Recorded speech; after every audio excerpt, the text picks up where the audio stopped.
Today I'm talking with Josh Neal. And Josh, you're a therapist in private practice in the Seattle area. And you contacted me a few months back, and we've spoken once before, but we haven't. This is our first time recording together. And you wanted to share some observations and experiences around ideological capture.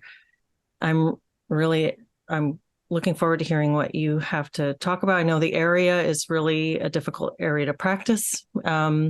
It was where I started my counseling training and where I got my first dose of really realizing how different this field is from what I was expecting, from what classical training would have given me. When I was in undergrad studying psychology, we were learning one way. When I got to graduate school, it so much had been supplanted by this race and gender ideology and this new way of thinking about things that it just seemed like an entirely different field. So I would love to hear more about you. Can you tell us a little bit about your background and what got you interested in studying psychology? Yeah, my background, just childhood and things like that. I grew up in moving around. My parents split when I was four, and I think my interest in psychology came from just difficulty in childhood, moving around a lot and trying to figure out how the world works, how people interact. So I've always had like a strong interest in people. Um, like many that come to the profession, I sought it out for kind of trying to understand the world and understand myself, my emotions, my experiences. Um, I was raised in the LDS faith, and I kind of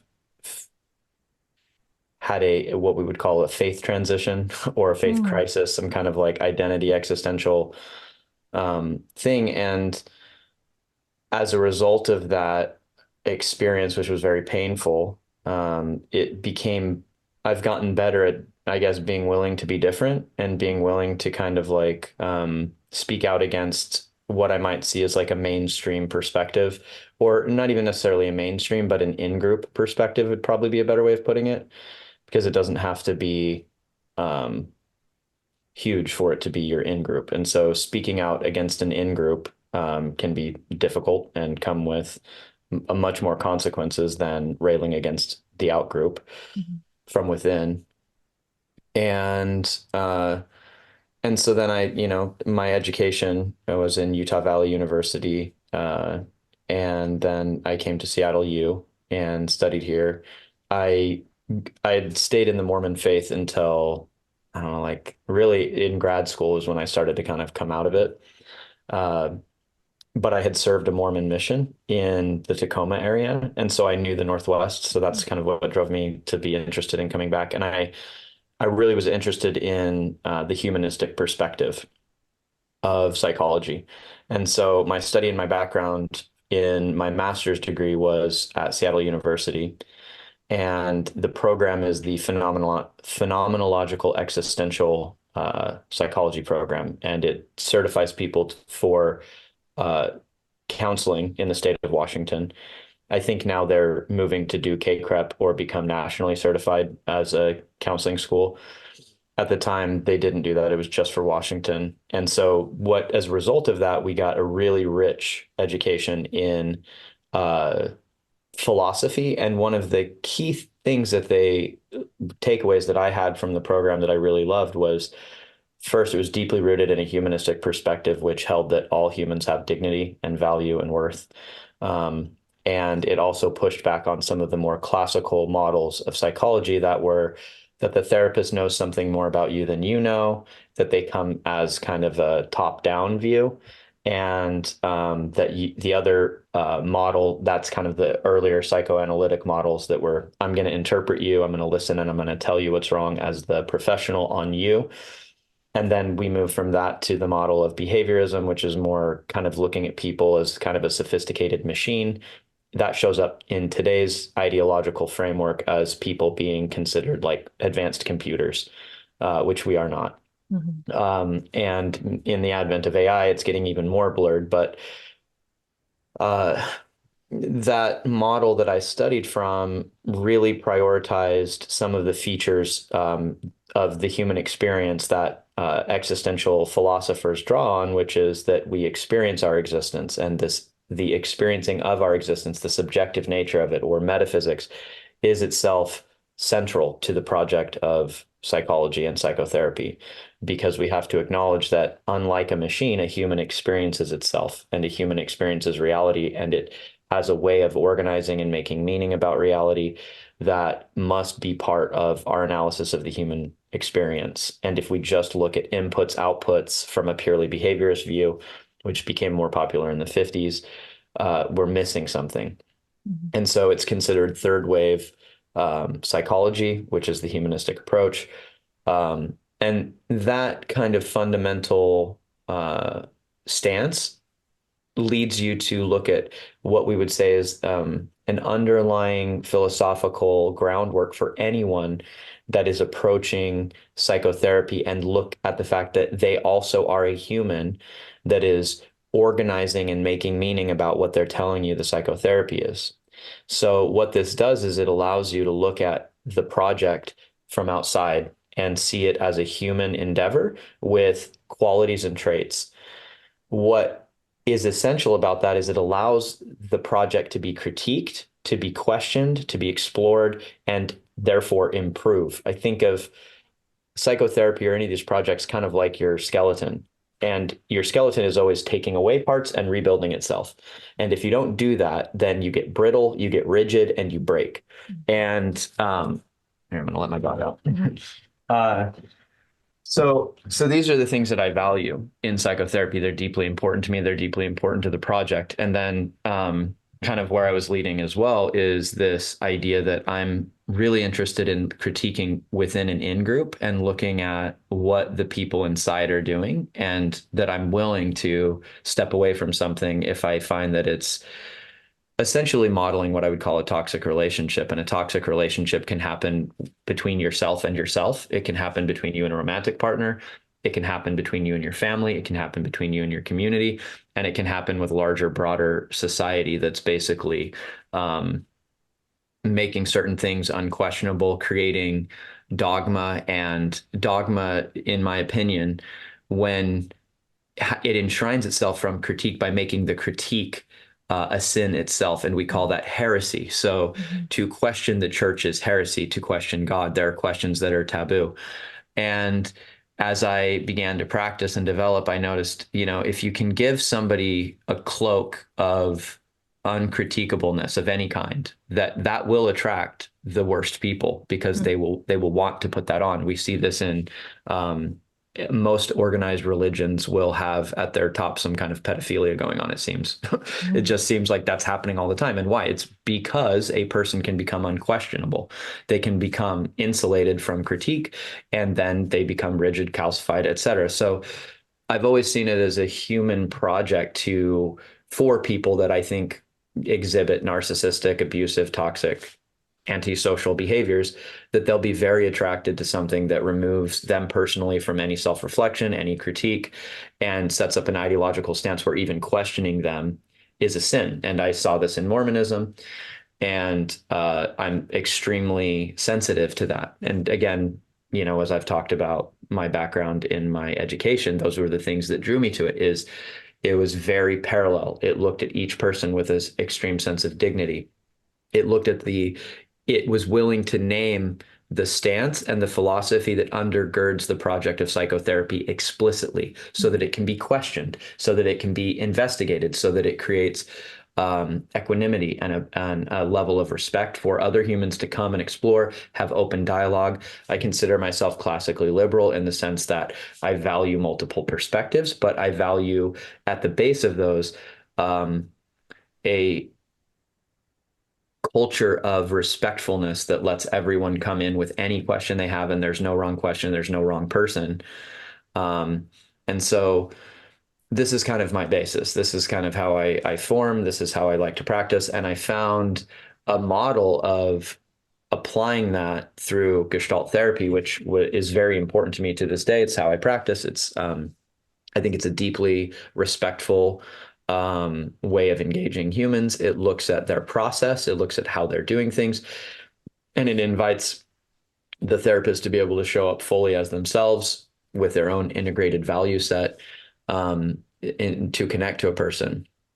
Um, but what I've kind of seen more and more as kind of postmodernism has crept in is that there is, there's these different people that are talking about this and probably talking about it much better than me, that you can find on Twitter, et cetera. But essentially looking at how this is kind of operating from a place of what I would say is like an abusive relationship, meaning the way that the ideology functions is not to have the kind of respectful dialogue, but it's to gain control. And I always just keep it simple. It's the goal is control. They want to control how we think about psychotherapy. They want to control behavior. They want to control how we think about what a human being is. They want to define how we think about competence and skill, and they frame them in certain ways. And then they build methods of, if you question any of these narratives that they put forward, that itself is a sin. Well, I mean, we've just got the Catholic Church again here from, Spanish Inquisition times, which is we say what's real and you questioning it is a sin. And so these are just simple things that I think I've been able to organize in my own way to look at this from my perspective as a humanist and an existentialist and phenomenologist, and also a person who's grown up in a high demand religion that was very, in a way, Mormonism, yeah, they call themselves LDS now. Um, LDS people or the LDS faith, it's very much kind of friendly in a way. And yet it is rigid, and it makes certain that only certain people get to say what's true, and questioning that is a sin. So these are some of the core pillars that I think we can see in a toxic relationship. We call it gaslighting. I get to define reality. My reality is prime. Yours is secondary to this. And then we can see it in a culture, but we can see it in these broader ideologies. And for me, that's just the core issue. So this happens to be playing out. Good, come here. Um, in a way that is it happens to have this current flavor, but I'm not interested in the flavor except that it happens to be the current flavor. But I don't have any interest. And I think it's worth noting, like, in the United States Congress, they'll pass a bill called like the Freedom Bill that's taking away all your freedoms. They'll do these things, and they brand them in names so that it becomes very unpopular to oppose them. Mm-hmm. They'll be like the Happy Good Person Bill, and they're like, why don't you want the Happy Good Person Bill to go forward?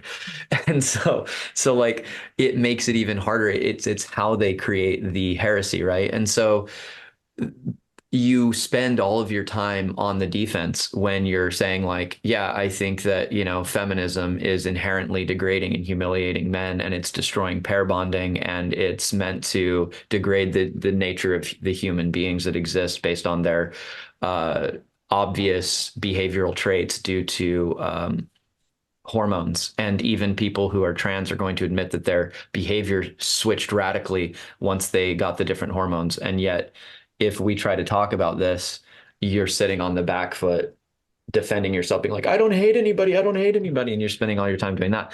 It's a great strategy. Mm-hmm. And so the thing that, I kind of laid out in the earlier discussion of this is I have a value of being able to always remain in with the dignity and the right to have a culture that discusses things with critique, with questions, with openness, and there's no idea that's off the table to discuss.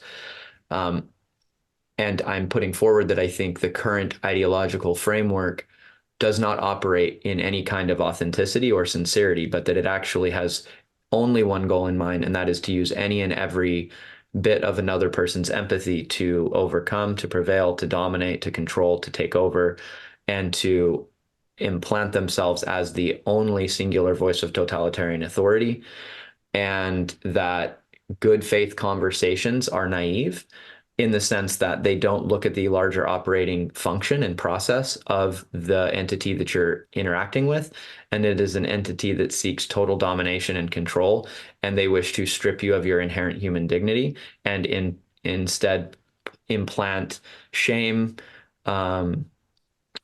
sin, and a core of inherent badness. and from there change behavior and the whole way that you frame yourself and your interaction. So that's a lot for me. I don't know. That's just, yeah. So I can probably take a pause here and we can check in on what I'm talking about.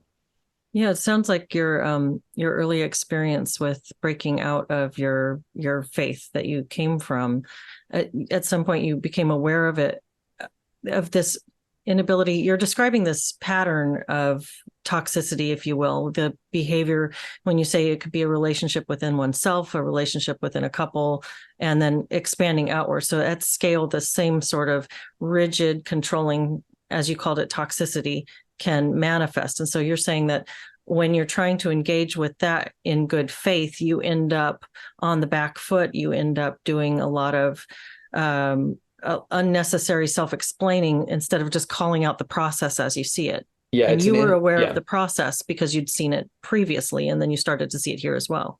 Exactly. Yeah, that's a good summary. And I would say what I'm inviting people to do is to look at the process of how someone's interacting with them. Mm-hmm. And when someone's only goal is to prevail over you with their view of reality, then you're not in a respectful dialogue anymore. You're in Mm-hmm. something else. And when their inherent view of reality strips you of your human dignity based on what other people have done, you're basically creating neo original sin. And it's the same wheel. It's a great wheel. It's the wheel that works, and there's no other wheel. And you can look at, people study the Cultural Revolution in China, and we can look at the Catholic Church in the early days, and we can look at modern cults and how they function. We can look at abusive relationships, and in between romantic partners specifically, and you can see a certain set of behaviors that are what people call instrumental relating instead of authentic relating, meaning that the way of relating is there to achieve an end instrumentally. It's not there Mm-hmm. to have an authentic connection. And I think one of the biggest problems with uh, open-minded, liberal-leaning, loving people is that their inherent sense of wanting to take people at good faith has been weaponized against them because it's naive. It's Mm-hmm. actually entering the world very naively, and it's not appreciating the degree of which someone can hold you in contempt and be extremely willing to interact with you completely objectively for their own means. And if you don't have a way to detect whether or not that's happening, you're going to naively place yourself in conversations where you're being completely manipulated and controlled. And this kind of functional totalitarian one world view of defining what the human being is as a um, parasite on the earth, as a all power is only about tyrannical oppression rather than looking at the human as a cooperative, loving being that wants to be interested in each other, and also making certain racial and sex-based things like if you are male, then you are toxic by nature. If you are white, you are oppressive by nature. And this kind of conversation's just moving more and more forward, and it doesn't interface they're not coming at it from a dialogue. They're coming at it from potentially, at least as I see it, um, a kind of conversation which says, I am cloaked in virtue, and my virtue comes from having been oppressed by you, and therefore everything I do is righteous and everything you do is evil. And Mm-hmm. this is just very simply functional narcissism. It says, I am all good and you are all bad, and Mm-hmm. everything I do is justified and everything you do is wrong. Mm-hmm. I mean, that's very, and so I guess I'm just today it's interesting for me to look at what I see here and have a dialogue with anybody who would want to actually have a real dialogue and say, I'm seeing these things function this way. I saw these things function this way in Mormonism. Mm-hmm. I'm seeing the kind of conversation unfold that looks like a instrumental way of totally dominating a person by stripping out their core dignity, putting in its place shame and guilt, and then taking things from them and actually doing all of the things you say that the other is doing is actually your goal to do. You're not actually becoming competent and skilled and doing a thing. You're looking to, with total domination, take power and become a tyrant. And you're calling other people a tyrant in that place. Well, and it's explicitly instrumental. I mean, it explicitly, in Yeah, my in graduate their program, we were literature. taught to look at people this way. Your clients Right. are a clinical opportunity. Yeah. in order to shape culture. You're an Right. activist as a counselor. Right. You're shaping culture. You Right. are a change agent. And so Right. it's explicitly instrumental. And I've always had a problem with the circular nature of this, where it's why is racism wrong? Because it treats people, it's dehumanizing, and it treats people as less valuable than other people. So we're going to treat you as less valuable than other people in order to impress upon you the wrong that you have done to others. So it's this very circular sort of thing that doesn't have, as you say, human dignity as its centerpiece. Yeah, and this brings up another point that I always found really interesting is it actually, if it has one at all, it's not able to explicitly discuss it, which is some kind of ethos of what is a good life. Yeah. Because there's some fundamental flaws in this, and I've read Eric Fromm's book, The Art of Loving, and he talks about some of these concepts of we don't achieve we don't get through the problem of separateness by becoming the same. We get through the problem of separateness by becoming one, which is to realize that we are already, in some kind of existential sense, one, and we are different, and that the difference doesn't mean superiority, although it can. For example, I am superior in lifting a certain amount of weight than somebody who cannot lift that. There are Mm-hmm. people that have a certain level of intellect that is beyond mine. There are people who can do things that are, in fact, without value, superior to what I can do. There's things you can do, there's things I can do. We have differences. Mm-hmm. And once we realize we are one, we value, respect, and honor those differences. And we seek to live in a society that is able to potentially support everyone when they're contributing and being a part of it. That would be an ideal I would hold, and I could name that. But when we think sameness is required for dignity and for to have a sense of the inherent value of each person, that they must be the same, we don't get there by elevating the others. We get there by destroying the ones above. That's the only way that can work.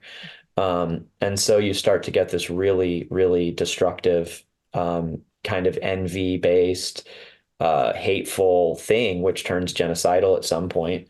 Um, and so I think it's actually quite dangerous and it needs to be understood. And there are people who are talking about the dangers of these kind of ideologies pretty well. Um, but this goes back to what I'm kind of orbiting around here is there is a there is an ethos, but it's not really defined, and it to me looks very childish. Like it looks materialistic. It looks like it locates the value of life in how much stuff I have and how much material gain I have and how much luxury and ease I have. And I personally don't even think those things are valuable. I don't think having a Louis Vuitton bag holds any value for a good life. I think making a world where everybody can have a Louis Vuitton bag and they're all going in and like finally getting their Louis Vuitton bag, so now I'm valuable, places value on something that is completely valueless. There is no value in having a fucking luxury car. There is no value on these things. They are, in my opinion, idol worship, and they're actually, yeah, they're just it. And so in this thing of like these people have been held back from having this stuff, I'm like, yeah, they've been held back from placing value on garbage. Great. Like, like you can be happy and have an amazing life and have no material possession. I mean, you can look at philosophy like Diogenes. Have you heard of him? Yeah. Yeah, so like dude gets rid of the cup in the final days of his life and says, I've had a cup right here with my hands. I have a bowl right here, making a bowl out of his hands. And so he's happy to get rid of his final possession, sleeps in a barrel. For any of the people that might, hear this that don't know about him, he was a philosopher whose core was to live like a dog, and Mm-hmm. essentially the most natural way to sleep in the sun, to eat when he wanted, to pee in public, have sex in public, just be completely wild and free. And that was his, and legend says, and I don't know if this is even possible, that he held his breath till he died. And that was how he passed away, is one day he just decided to hold his breath till death, which I think is just a way of making him even more of a badass. But I don't even know if that's possible to do. Um, but yeah, so that's a way of saying, Materialism at well, its core. yeah, it's a way of saying like that's where we get to. But first we have to say, do you have a core of value here? And what is it? Mm-hmm. Because here's an example, a counterpoint to materialism, that says that any human that's alive could have dignity, value, and live an elevated life. And so if you're an activist based on cynic, which is what Diogenes was, he was a cynic. Um, if you have your philosophy based on that at the core, which again comes from my education, which says, what's the philosophy undergirding this? What do they say the good life is? What do they say a human is? What do they say reality is? And how do they then define a project within it? These things don't even have the ability to self-inspect that. They make assumptions about that, which many people do. Many people can't go to their philosophical roots and look at how they're building these things. So this kind of entity does have at its core, from what I can observe, a materialistic approach that the good life is about everybody having all their material needs met. The good life is about never having to go without. It's about not being oppressed in a sense of not having to be deprived of material goods. At least Hmm. it has something about that as a feature that's dominant. Hmm. And that the way that we rectify everything is everybody should have access to all material things that are possible without realizing that there's no way to make something a human right that has material scarcity. That's just a literal impossibility. So, Well, if your ethos is based on materialism and behaviorism, where is there room for the spiritual or the meaning of the human life? exactly. Where is that? And have we walked so far away from that in creating a secular culture that it's that what how do we find spiritual meaning in a culture that's not explicitly faith based? Well, I would argue that you are. I would say that you are having a spirituality. It's just you're unconscious to it. And so it's having an impact on you that you can't really grapple with or be aware of or engage with any real sense of agency. And so these people lack an awareness that everything does have a some kind of spirituality in the sense of what a good life is, even if they're not aware of what that comes from. And it has and they would probably say, well, no one ever has to experience pain. Everything is going to be good. It's this utopianism. It's like a childish dream. It's innocent and in my opinion, stupid. And it doesn't actually grapple with reality. And it's very, um, I can look at it on the one hand and say, yeah, that makes all the sense in the world. You want that. Like if I was talking to a child, they'd be like, why do we have to kill to eat? Why does anyone have to get sick and die? Why does grandma? And it's like, well, now there's a mature side of this, which is like, this is life. And so I think in a lot of ways, you don't actually escape spirituality. You just become unaware that you're functioning with one and that it Mm-hmm. may be extremely regressed and immature. And it may be out of your awareness. And that's what I think is happening in this An one is that escape from spirituality, escaping an attempt. well, it's not even an escape from it because I think for me, I define spirituality as anything that's in the world of metaphysics. So, like for Mm-hmm. example, in Platonic terms, it would be like a spirit chair exists in my mind before I make it in the world. So I don't think anyone can escape spirituality. What they can escape is a thorough inspection of one that is functional and useful and integrated in a value base that they're conscious of and they're utilizing in a way that's making their life and live a good life that they're aware of and responsible for. I would say actually what I think they're escaping is responsibility. People want to reject responsibility to live and they want to be cared for. It's an orgiastic, childish approach. It's that's the way I see it. But its spirituality is that in the Mm-hmm. sense of that's what they are saying in as I define it is the world of metaphysics and some sense of philosophy and values is what I'm throwing into that kind of Mm-hmm.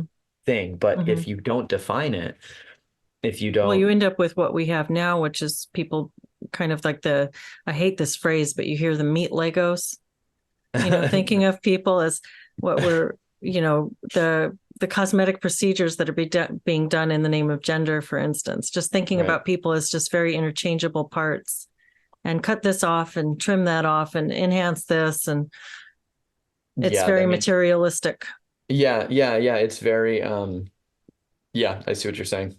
Mm-hmm. Yeah, it has this, not materialistic in the sense of like, Like owning gain. possessions. Yeah, it's not about owning possessions. It's about that reality is primarily all about atoms and getting Mm-hmm. things in this very structured thing. Yeah. Mm-hmm. Yeah.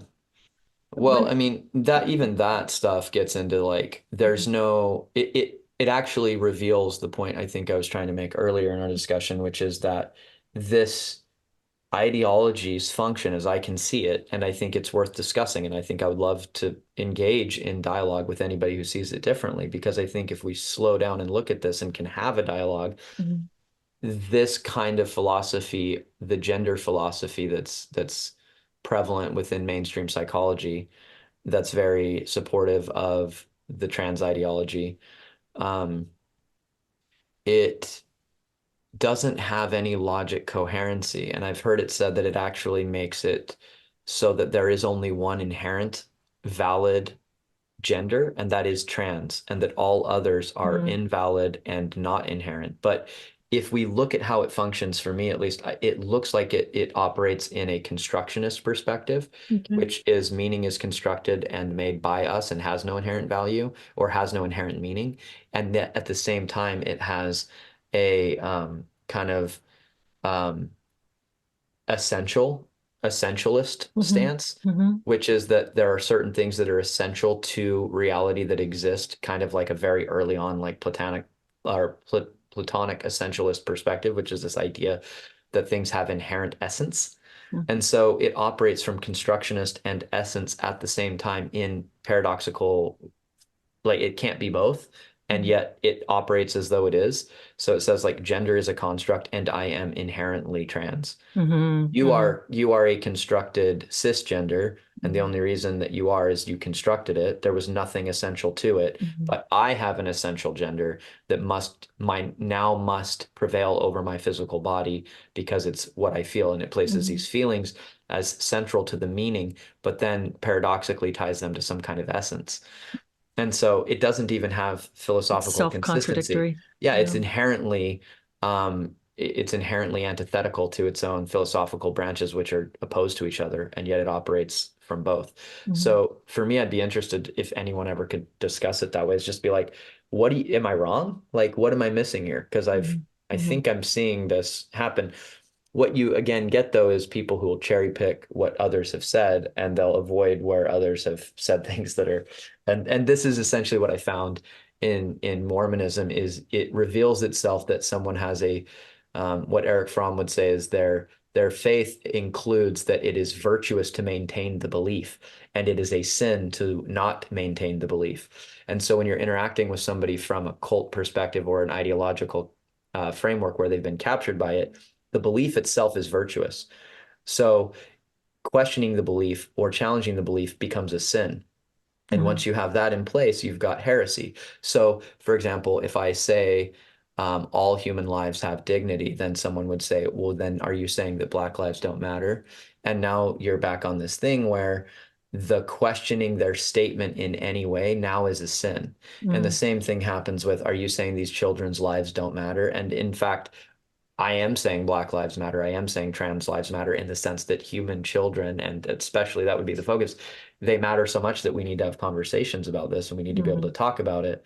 Mhm. Um, but yeah, so that's what you interact with. And when you interact with that, you're not really having a dialogue where the question is ever being discussed. What you have is a circular, um, hostile engagement that's more like a battle between people. Mhm. And so this is the issue that we get against when we come up against ideological positions, and when it is immoral to hold certain positions or it is Mhm. immoral to ask certain questions. And so that's again the structure that I think we have to come to be able to discuss if we want to have Mhm. conversations with people that hold differences, is you have to be able to say, it looks like me holding a position or questioning your ideas is itself a sin. And I think that word's fine to use it. I think it Mhm. describes it well. Um, and then you can look at, is that the case? Is it the case that my position or my interest in questioning what's happening here is itself a sin? And are we actually having a dialogue, or are you just operating to, like, what are we doing? And I think, Mhm. again, this is from the Gestalt therapy perspective, is looking at the process between two people at all times and being really clear about it, so that, and that would assume again that you're even with a person who'd be willing at all to do that kind of a thing. Well, you're still describing a dynamic where one person is attempting to engage in good faith and the other isn't, so You that's have to, yeah, imbalanced. But yeah. when you talk about the classical liberal perspective and the naivete of the open-minded, good faith perspective. How do you open your mind to the fact that you may be engaging with someone in bad faith, but retain your openness, but retain your the basis of your respect for other human beings? So Well, how do you integrate that? well, it's kind of like, I think for me anyway, my personal way of doing it is you have to have some kind of paradoxical within liberalism is conservatism, within conservatism is a certain amount of liberalism. It's kind of like the yin and the yang. And in that stance, in order to preserve a liberal stance, you have to have some kind of structure that protects it. And for me, that would be to say, uh, looking at the process that's happening and having enough world life experience and knowing enough about how people are to be able to discuss what's happening Mm-hmm. and name the process so that you don't get sucked into the content. And so if someone's trying to make Mm-hmm. a rational argument, um, that's designed to trick you or snare you up or attack your inherent dignity or make the argument that you are invalid to discuss something because of who you are at the core, that's not looking at your discussion but looking at who you are, Mm-hmm. then you need to be able to name those things because again, this is, I talked about earlier, like we're just reinventing the same wheel, which is to take away your human dignity. Well, one of the other ways is to say only I get to speak the truth. I am anointed by God. And that Mm-hmm. used to be the priesthood. If you were the priests, you got to Mm-hmm. read the Bible and you got to say what was real. And now today it is the blood of Christ is oppression. So however much oppression you have is how much virtue you have. And a person who doesn't is inherently a sinner.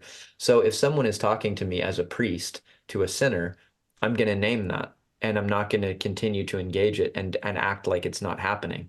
Mm-hmm. So if a person is saying something like, well, your privilege, etc., precludes you from understanding this, and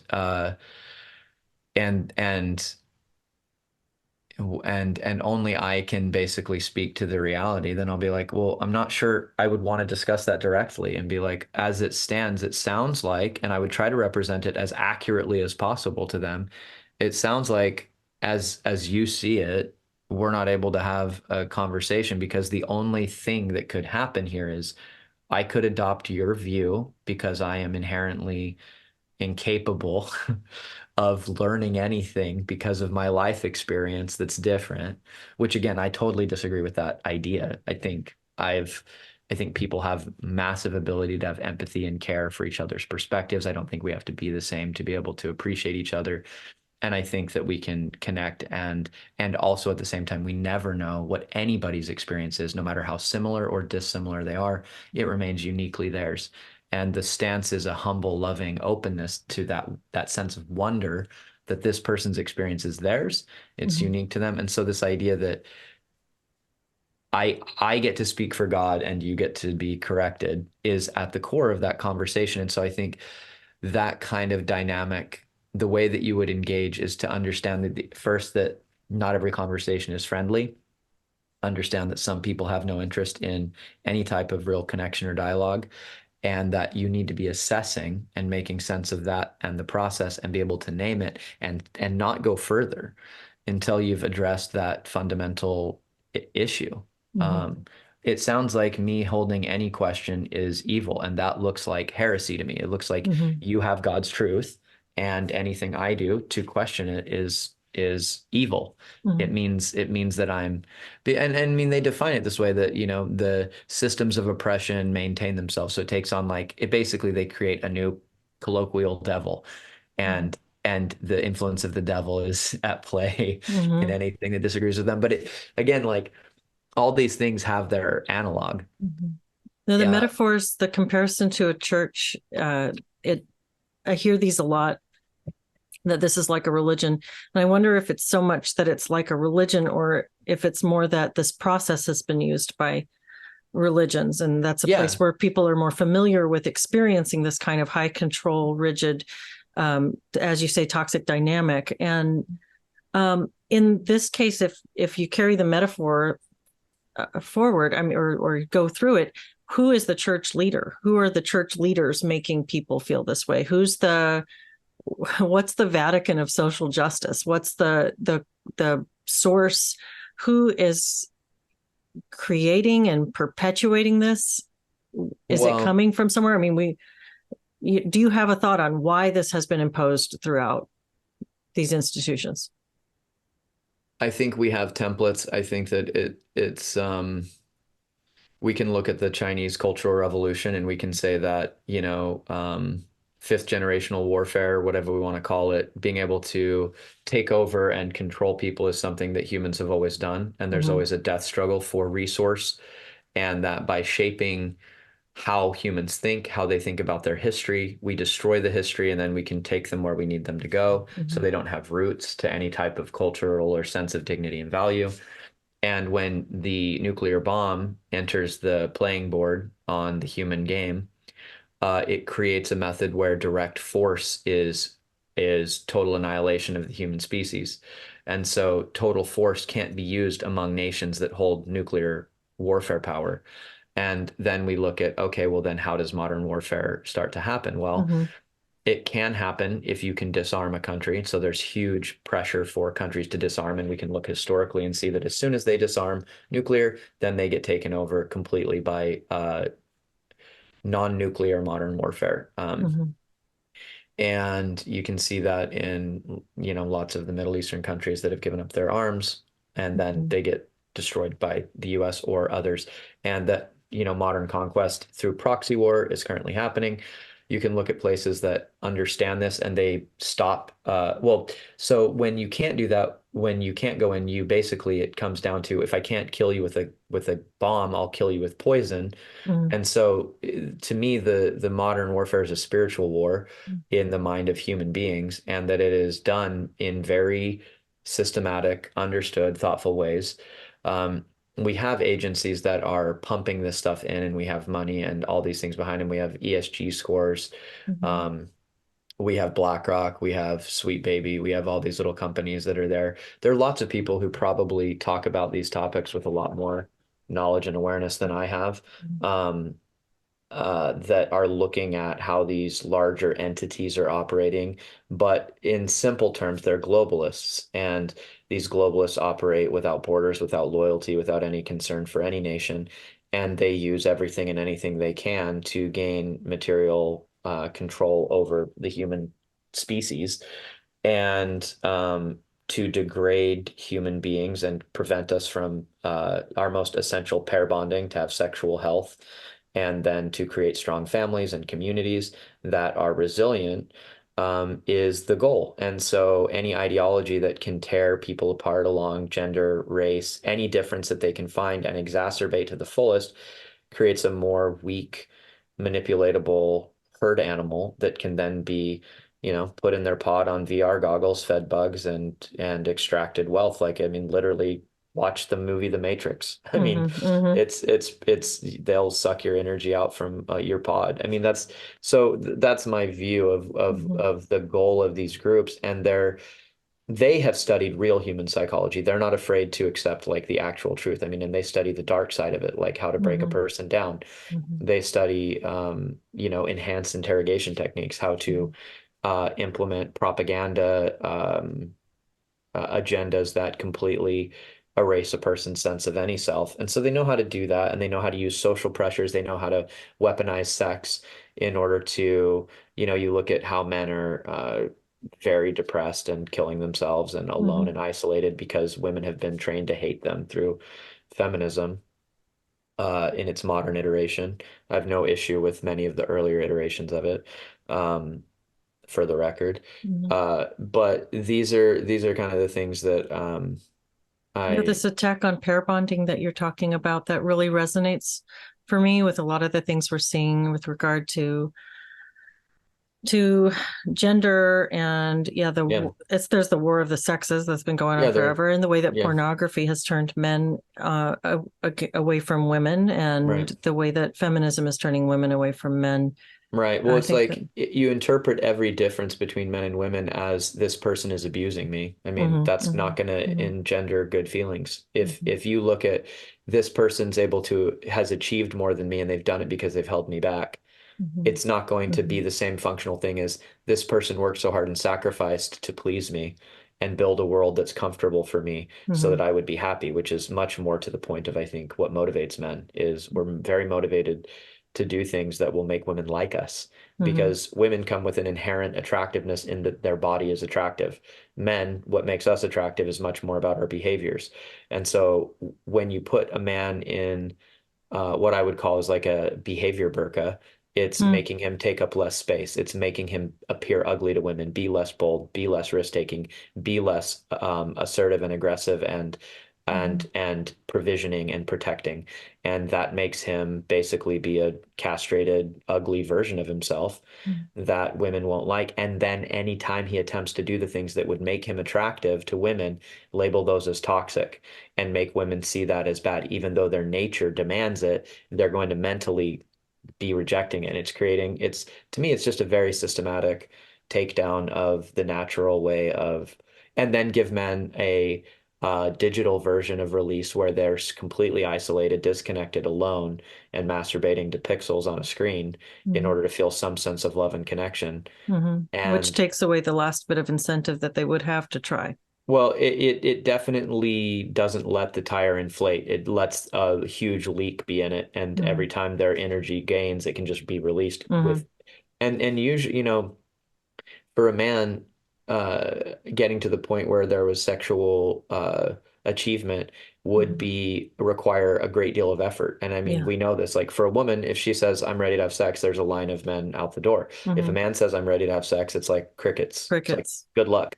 Yeah. And so, yeah. So again, yeah, I think there's a systematic assault on the human spirit that Mhm. is done in fifth generational warfare in order to uh, basically, I mean, it can get to a point where your entire society can collapse and then be literally taken over at a certain point.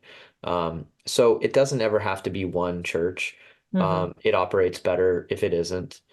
These things don't have to be some kind of overly complicated conspiracy. It can really just be one hand washes the other. Mhm. I also think that politics is a modern day bad religion. I think all politics. So sorry for anybody who's on any side of this. I think all of the political spectrum is a bad religion. I think that it operates as a religion. It operates in the same way as some of these other ideologies, and that it's essentially that, organized crime got powerful enough that it became legitimized by unifying itself into the government. It's pretty obvious to me that in the 60s they killed everybody that was potentially an issue to it, and that it was done by, it looks very obvious to have been the CIA, and that goes to Malcolm X, Kennedy, um, Martin Luther King, later on Fred Hampton, all of these different leaders that were potentially unifying people, bringing people together. They weren't allowed to persist. And, you can look at more modern things like in 2008, you had the Occupy Wall Street movement, and that had focused on bankers and Mhm. centralized control.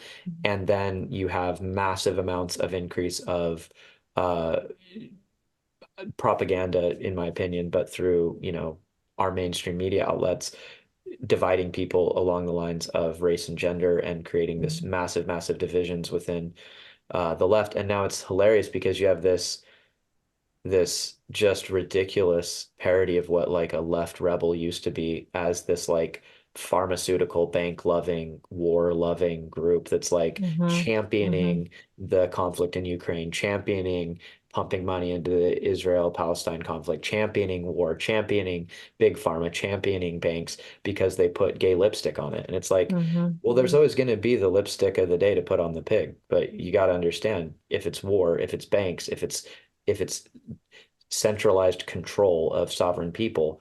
It's not Mhm. liberalism. It's just fascist control. Mhm. It's So totally subverted. It's like the F the man group is let's they're like, go the man. We love the yeah, man. yeah, yeah, Yeah, yeah, yeah. yeah. It's people say instead of rage against the machine, it's rage for the machine. Rage for the machine. That's right. Oh my Yeah. gosh, that's so true. Um, how how have you seen this? I guess what's been your observation as a practicing therapist over the course of your career? How has this shown up? And have you felt like you are among colleagues and peers who are seeing this the same way? Have you felt like you're the lone voice inside of the with the in group next to you who's just like in the church? Or what's that experience been like? It's been very, very painful. It really, due to the kind of traumatizing, difficult experience I had leaving the in-group of Mormonism, I had a lot of fear.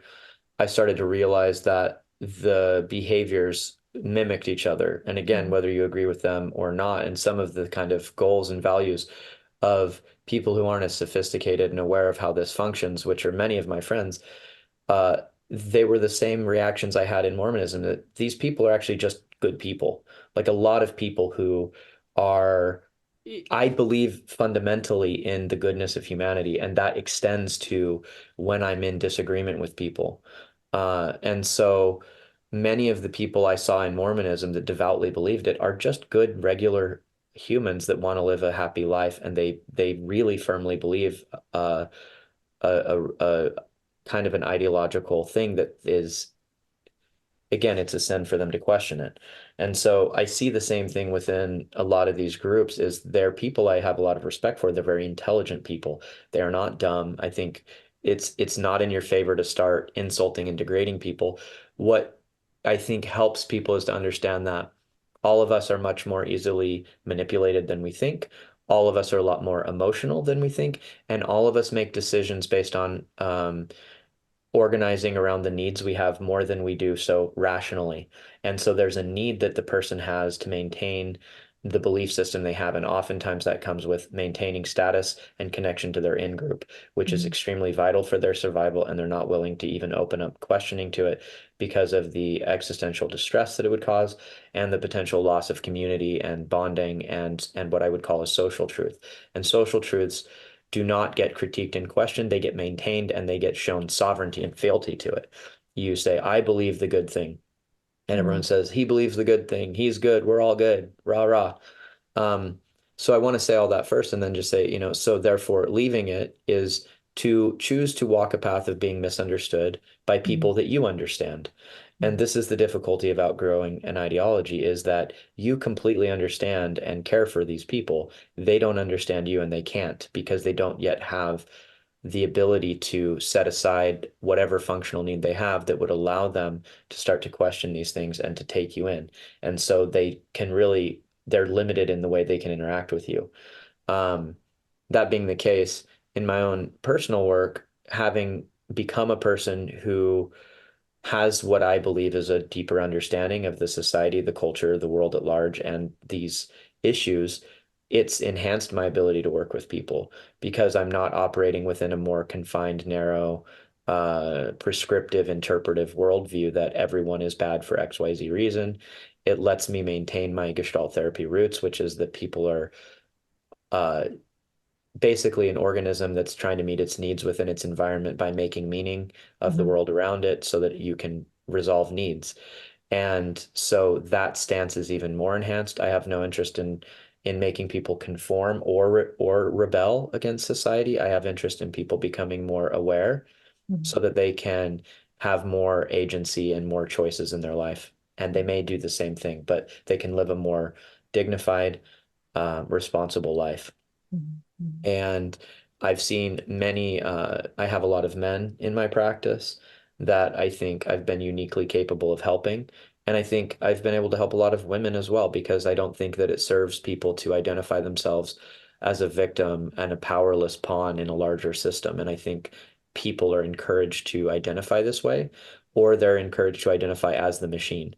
And since I don't inherently identify my clients as either of those, I believe I serve both parties better and that I've been able to um, support the project I have, which is built in, again, humanistic roots that all people have inherent human value. There is no one true meaning of life. There's only meanings we make to survive. And there are cultural meanings that we are taught to participate in order to maintain connection, which is then again to survive.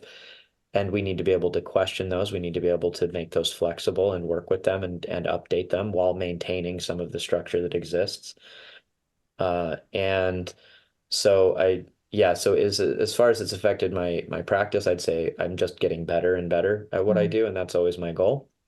And And the personal issues are challenging. I've um, resigned positions of that I worked very hard to achieve in Mm, certain institutions because I didn't feel that I was able to work in a way that could acknowledge my stance and maintain integrity to the method that I endeavored to teach. Simply put, I say it this way. If you're a sandwich shop and people who want to end world hunger take over the focus and they do it so much that you no longer are teaching how to make sandwiches, you don't get to do either. Now you don't get to make sandwiches or end world hunger. And so we have to maintain integrity to the craft before people can apply it in any way. mhm, And so that is still part of my goal. I still believe very much so in my humanistic roots and my existential roots and my Gestalt therapy application. I think it's an amazing method of psychotherapy, and I'm dedicated to continue its advancement and maintain its integrity mhm. from people that would instrumentally use it as a method of implementing a kind of neo-Marxist, kind of communistic, fascist, totalitarian, anti-human agenda, which is what I see this stuff as. Do you have any optimism for the future? Yeah, because I think that humans, it's kind of like, when I grew up in Mormonism, everybody didn't like gay people, and then enough people knew gay people and they just stopped caring about how people had sex, and they're like, oh, they're just, these are just people, whatever. I think that's been weaponized against its own community now, and they're using it to brand horrible things. So I don't think that that's necessarily always a linear progression, but um I think once enough people kind of start speaking and gaining their spine and talking about what's happening and are willing to stand their ground, at some point it's going to become obvious that this stuff was the reasonable approach. I mean, it's going to be pretty obvious to say, like, hey, don't mutilate children's genitals. That's going to be a pretty reasonable stance, you know. Hey, Mhm, don't dump all of our tax money and enslave generations of America in never-ending foreign wars. It's pretty, these are not controversial stances to take. I think history tends to, if it, it is controlled, and I think narratives are controlled, but I do think it becomes easy to look back on things and the courageous people get vindicated. So I have a lot of hope for humanity. I think more and more people every day are waking up. And I think what they're up against, these people, is they're up against human nature and human experience. And I think when you gain a spiritual core of your own and you start to live and do things that you believe are correct, and you do it from an actual place of love, and you actually do it from a place of a thoughtful, like, I don't think my ideas suck. So, um, if we're talking about ideas, I'm happy to put them forward. And if you think I suck, well, that's kind of your problem. I'm not really that concerned about it. So I do have a lot of hope that, because I think we've got the better playbook, because we've got the competence, we've got the things that work. The people that actually work hard to gain ability to do things, they actually can't be destroyed as easily as somebody who truly actually is dominating other people with fear and shame and control and threats and punishments. That doesn't work because it only has one trick. And once the trick's over, what do you do? Now people have to go back to work again because now mhm, we're on the throne. And then you kill them all. I mean, that's what we see in the historical pattern. The mhm, revolutionary group realizes, oh, wait, we actually don't have any skill. Oh, we did kill all the farmers. Well, looks like we're all going to starve and die now. mhm, mhm. So, Yeah. Well, I really appreciate your analysis. I think that you've laid things out in a really clear way and given me some new things to think about. And do you do any writing or any speaking online where people could find your work? I'm not currently publishing anything. I've done some writing in the past. I've done some public speaking. Funny enough, I think it's evolved quite a bit. I wouldn't really agree with some of the stuff I was saying in the past. I was doing some panels at the Penny Arcade Expo, like the video gaming Oh. PAX. My friend got us in on that, but I've evolved a lot since then, so I wouldn't probably stand by that stuff. But uh, yeah, I'm not currently writing on it. I've been doing some more kind of Gestalt and personal stuff on a podcast called Infants on Thrones. It's Infants a on Thrones? Yeah, it's a guy who uh, mainly was focused around ex-Mormon experience or post-Mormon experiences. So there's a series of, it's more personal, Hmm. about me and just kind of some of these things. I haven't gone in as explicitly as this, Hmm. but it informs some of the thinking that comes in there. Well, if you So, have any links that you want to share, I'd be happy to put them under this video once I put this out so people can follow that, okay. or any Yeah. if you want to direct people to your site. Okay. Yeah. Yeah. It's been Cool. really great to talk with you. Do you think there's anything that we didn't touch on that you want to make sure you hit? No, I don't, nothing offhand. I mean, I think I talked pretty thoroughly on the overview that I think is really crucial for people. Yeah. And again, I just think, just to reiterate, if we talk about these things and if you can have an honest dialogue, well, first you need to analyze what kind of interaction you're having and look at the process of how someone's approaching you and stay with Mm-hmm. that process.